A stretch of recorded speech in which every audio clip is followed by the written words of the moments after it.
근데 문제는 하고 나서 사시가 됐어요. 최근에 많아진 케이스 중에 하나가 뭐냐면은 20대 때 환경 일시적으로 좋아져 보이지만 한 40대, 50대 되니까 정상적인 노화가 안 일어납니다. 그래서 시술을 하거나 수술을 하게 되면은 이거 꼭 잘 지켜주셔야 돼요.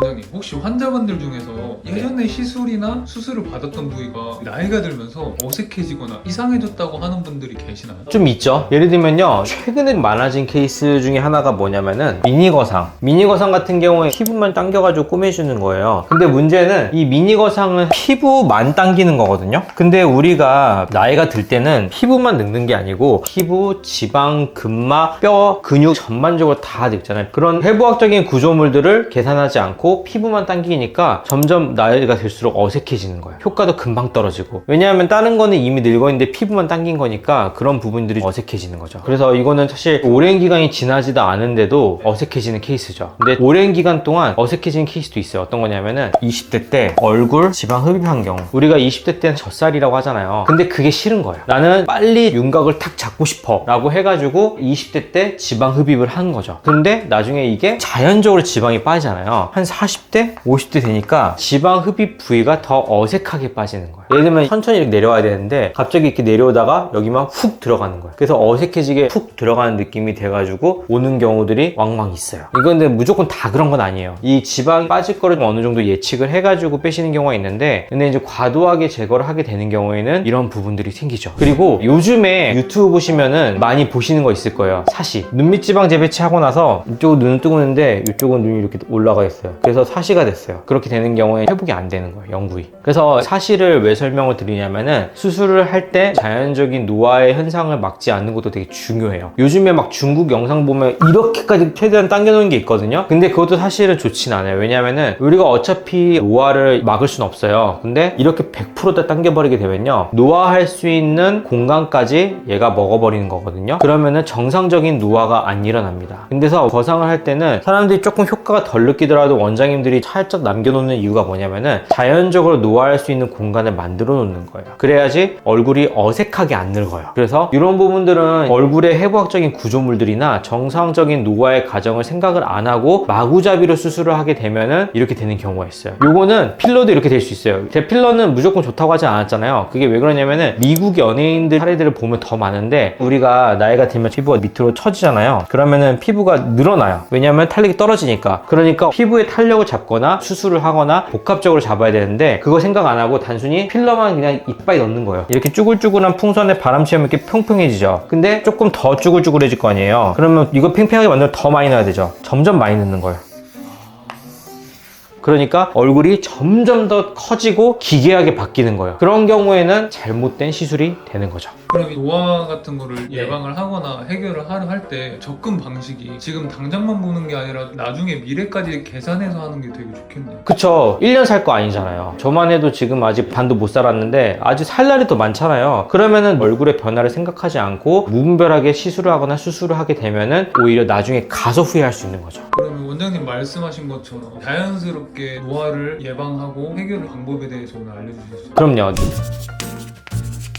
좀 어려운 얘기인데, 이거는 이제 사실 대략적으로 알면 좋을 것들이에요. 얼굴의 구조물을 살 때 제가 층을 항상 얘기하잖아요. 뼈가 있고 근육이 있고 거기에 덮는 근막이 있고 지방이 있고 피부가 있잖아요. 다 늙어가요. 그래서 치료하기 위해서 아까 말씀드린 것처럼 피부만 이빨이 당겨요. 얘네가 치료가 안 되잖아요. 그럼 어색해지는 거예요. 그러니까 각 부위를 조금씩 얼굴의 구조에 맞게 증진을 시켜주고, 나이가 들면서 빠지는 부분들이 있을 거 아니에요. 거기에 맞춰가지고 시술을 해주는 거죠. 그랬을 때 효과를 최대한으로 볼 수 있는 거예요. 그래서 단순히 한 부위만 좋게 해주는 게 아니라 각 부위에 맞는 안티에이징, 그래서 재생을 시켜줄 수 있는 방법을 설계를 해가지고 예방 또는 증진을 시키는 게 일단 첫 번째고요. 두 번째는 아까 말씀드린 것처럼 과도한 제거를 하지 않는 거예요. 일단 첫 번째는 뼈, 3종 윤곽 많이 하죠. 얼굴 작아지기 위해서. 우리 뼈가 나중에 자연적으로 흡수가 돼요. 근데 우리가 뼈를 치게 되면은 어느 부위가 정확하게 흡수될지 예측이 안 될 수가 있어요. 그러면은 정확한 노화 과정을 거치지 않고 막 얼굴이 기괴하게 변하고 나중에 막 턱 관절염 온다든지 할 수 있기 때문에, 그래서 과도한 제거가 되게 중요하고, 두 번째는 지방흡입을 얼굴의 윤곽을 만들기 위해서 하잖아요. 근데 너무 과도하게 제거를 하게 되면은 어느 부분이 빠지는지 정확하게 예측이 안 되기 때문에 나중에 나이가 들었을 때 지방 제거한 부분이 더 어색해지거나 할 수 있고, 그래서 과도하게 제거되면 노화를 예방할 수 없다. 두 번째는 피부에 섬유화가 생겨요. 그래서 피부가 딱딱해져요. 그쪽 부위만. 그래서 과도하게 제거하게 된 경우에는 피부 부위가 딱딱해질 수 있기 때문에 그런 부분들은 조심해야 되고요. 세 번째는 한 부위만 과도하게 제거. 이건 아까 거상할 때 말씀드린 거. 우리가 회복적인 구조물들을 생각해서 근육들을 해치지 않는 선에서 피부도 당겨주고 해야 되는데 너무 피부만 극한으로 당기는 거죠. 피부만 극한으로 당기면요, 일시적으로 되게 좋아져요. 왜냐면 겉에 있는 고자기를 빡 판판하게 폈기 때문에 팽팽해져가지고 좋아져 보이지만 실제로는 해부학적인 구조물들을 생각하지 않고 피부만 당겼기 때문에 노화가 이상하게 일어나거나 피부가 더 어색해지거나 안 좋아질 수 있어요. 그래서 그런 부분들을 주의를 해야 되고요. 그 다음에 세 번째 같은 경우에는 근육의 위치 그리고 표정, 요거 중요하게 생각해야 돼요. 제가 눈밑 지방 제거한 다음에 사시되신 분 말씀드렸잖아요. 그거에 대한 중요한 내용이에요. 그래서 우리가 얼굴을 움직일 때 이렇게 웃고 입꼬리 당기고 눈 움직이고 다 하잖아요. 그런 근육의 움직임을 해치면 안 돼요. 시술이나 수술을 할 때 보톡스 같은 걸 함부로 잘못해가지고 근육의 움직임을 너무 해치면은 얼굴 자체가 어색해지고 원활하게 얘가 활동을 못하기 때문에 나중에 노화가 됐을 때 더 안 좋아질 수가 있어요. 그래서 근육의 위치나 표정 어색해지지 않게 해부학적인 위치를 잘 파악을 해가지고 시술을 설계하는 게 되게 중요하죠. 네 번째는 과도한 시술 또는 수술. 제가 아까 필러 설명드렸었잖아요. 볼륨에 팽팽해지는 것만 생각을 해가지고 계속 그것만 하는 거예요. 그러면은 당연히 문제가 되고, 수술도 아까 만들어서 자연적으로 노화될 수 있는 부분을 남겨놔야지 얼굴이 어색해지지 않는데 그냥 당장의 효과만 생각해가지고 100%팍 올려버리는 거예요. 저 이렇게 만들어주세요 원장님, 이렇게 하시는 분들 간혹 있거든요. 좋지 않습니다. 네, 그렇게 하지 마세요. 제가 잘 맞춰서 해드릴 거니까 너무 이렇게 원하는 건 좋지 않아요. 그래서 과도한 시술이나 수술은 나중에 노화가 제대로 일어나지 않을 가능성이 있어요. 이건 다 논문으로 입증이 된 거거든요. 그렇기 때문에 수술을 하거나 시술할 때도 약간 부족한 듯, 제가 항상 얘기하는데 약간 부족하게 언더 커렉션과 오버 커렉션, 오버 커렉션이 과도하고 언더 커렉션은 한 20% 남겨놓는 거. 그래서 20% 남겨놓고 부족하면은 나중에 또 하면 돼요. 근데 오버하잖아? 나중에 또 못합니다. 그러니까 언더 커렉션으로 하고 나중에 부족한 것 같으면은 추가적으로 하면 돼요. 그래서 이런 부분들에 대해서 생각을 해보시면 좋을 것 같고요. 당연히 요거는 홈케어, 이런 것들을 같이 병행을 해줘야만 해요. 그래서 단순히 우리가 시술을 잘한다고 해서 아름답게 늙는 게 아니라 우리가 평소에 하는 것들을 잘해야 돼요. 그래서 제일 중요한 거는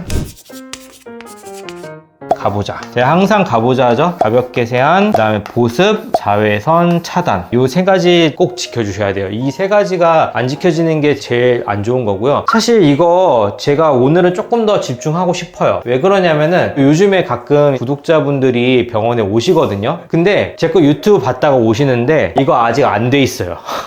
아니 왜 도대체 뭘 보실 거예요? 제가 이거 솔직히 조금 서운한 게, 원장님 구독자라서 병원 찾아왔어요 이렇게 하시거든요. 근데 이거 안 하고 계세요. 그러면은 사실 제가 서운하죠. 저 이거 되게 많이 얘기하잖아요. 제 영상에 거의 80%는 이 얘기 나올 텐데 이거 꼭 잘 지켜주셔야 돼요. 우리의 피부 내구도가 되게 중요하다고 제가 몇 번 말했잖아요. 피부 내구도는 근데 사람마다 다릅니다. 그래서 어떤 사람은 이만큼일 수도 있고 어떤 사람은 이만큼일 수도 있어요. 근데 요거를 잘 안 지키면은 이분들은 금방 망가져요. 그래서 단순히 우리가 시술을 해서 어느 정도 끌어올려놔도 금방 훅 떨어집니다. 그렇기 때문에 가능한 피부 내구도를 지키는 일상 습관을 먼저 갖고 그 다음에 시술을 같이 병행이 돼야지만 우리가 원하는 효과, 그 다음에 아름답게 늙는 거. 옛날에는 안티에이징이라고 했는데 요즘에는 슬로우 에이징이에요. 이게 무슨 뜻이냐면 옛날에는 과도하게 하는 걸 좀 원했어요. 그래서 50대인데 난 20대처럼 보이고 싶어 이랬는데 요즘에는 잘 관리된 50대처럼 보이고 싶어. 그게 왜 그러냐면요, 내가 살아온 세월도 중요하거든요. 내가 살아온 세월이 단순히 20대로 돌아간다고 해서 그게 없어지는 걸 원치 않은 거예요. 나는 50대지만 아름답고 예쁘게 늙은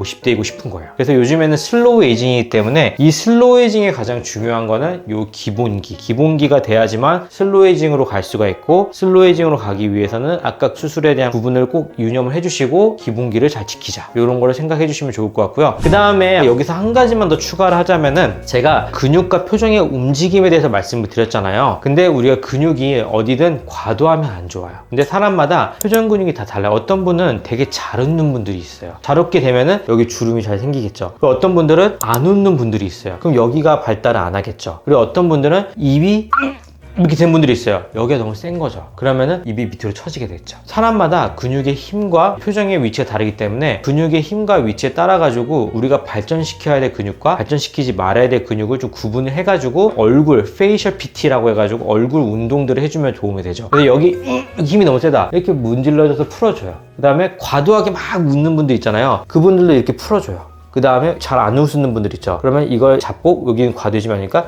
웃는 습관, 이런 습관 들어주면은 우리가 좀 더 아름답게 노화를 할 수 있는 밑바탕을 만들어 줄 수가 있어요. 그래서 이런 얼굴의 구조나 표정의 움직임 사람마다 다 달라요. 그래서 거기에 맞춰 가지고 이런 식으로 운동이나 시술을 받고 이런 기본기들을 잘 갖춰줘야만 우리가 아름답게 우리의 세월을 지켜가면서 늙을 수가 있는 거죠. 그래서 제가 운동법은 가볍게만 설명드렸으니까 조금 더 자세하게 다시 한번 원하시는 분들은 제가 여기 띄워 드릴 테니까 그 링크 통해서 한번 해보시면 좋을 것 같습니다. 오늘은 수술이나 시술을 받았을 때 잘못된 방법으로 시술이나 수술을 받으면 어떻게 되는지 그런 분들에 대한 예시들을 들면서 자세하게 설명을 드렸고요. 그럼 우리가 만약에 시술을 받거나 아름답게 늙기 위해서는 어떻게 해야 되는지에 대해서도 제가 자세하게 설명을 드렸어요. 그래서 오늘 이 영상이 도움이 되셨다면 아름답게 늙기를 바라면서 구독과 좋아요, 알림 설정 부탁드리고 혹시나 이런 부분에 대해서 좀 궁금하시거나 잘못된 케이스를 걱정하시면서 시술을 고민하시는 분들이 있다면 이 영상 꼭 추천 부탁드리겠습니다. 감사합니다.